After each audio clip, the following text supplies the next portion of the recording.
இயேசுவுக்கே புகழ். இயேசுவில் பிரியமானவர்களே, இன்று நம் ஆண்டவர் 1 தெசலோனிக்கர் 5ஆம் அதிகாரம் 22ஆம் வசனத்தினூடாக இவ்வாறு நம்மோடு பேசுகின்றார். எல்லா வகையான தீமைகளையும் விட்டு விளங்குங்கள். எங்களுடைய வாழ்க்கையில் எந்த சூழ்நிலைகளில் நாங்கள் இருந்தாலும் பாவ காரியங்களுக்குள்ள சிக்கிக்கொள்ளாமல் வாழ வேண்டும்.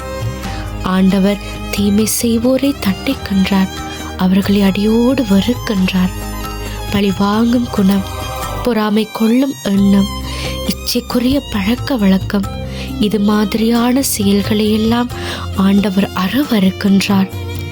பிரியமானவர்களே, இன்று நம் ஆண்டவர் நமக்கு கூறியது போல எல்லா வகையான தீமைகளையும் விட்டு விலகி நாம் வாழ வேண்டும். இன்று எங்களை நாங்களே ஆராய்ந்து பார்க்க வேண்டும். எங்களுக்குள்ளாக இருக்கிற தீமைக்கு ஏதுவான காரணிகளை கண்டுபிடித்து அதை அடியோடு வெறுக்க வேண்டும். அதை தூண்டும் சிந்தனைகளை சுத்தப்படுத்த வேண்டும். இன்று நம் ஆண்டவரும் இதற்காகவே நம்மை அழைத்து நிற்கிறார்.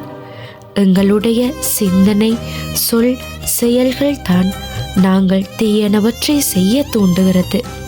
அவற்றை நாம் ஆண்டவரை நோக்கி திருப்புவோம். எங்களுடைய சிந்தனை, சொல், செயல்கள் எல்லாம் ஆண்டவரை போற்றி புகழ பழக்கப்படுத்துவோம்.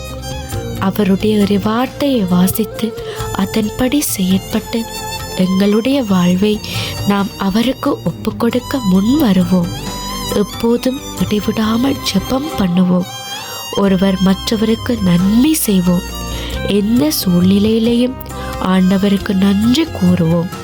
அப்பொழுது ஆண்டவர் உங்களையும் உங்கள் குடும்பங்களையும் மகிழ்ச்சியாக வைத்திருப்பாராக.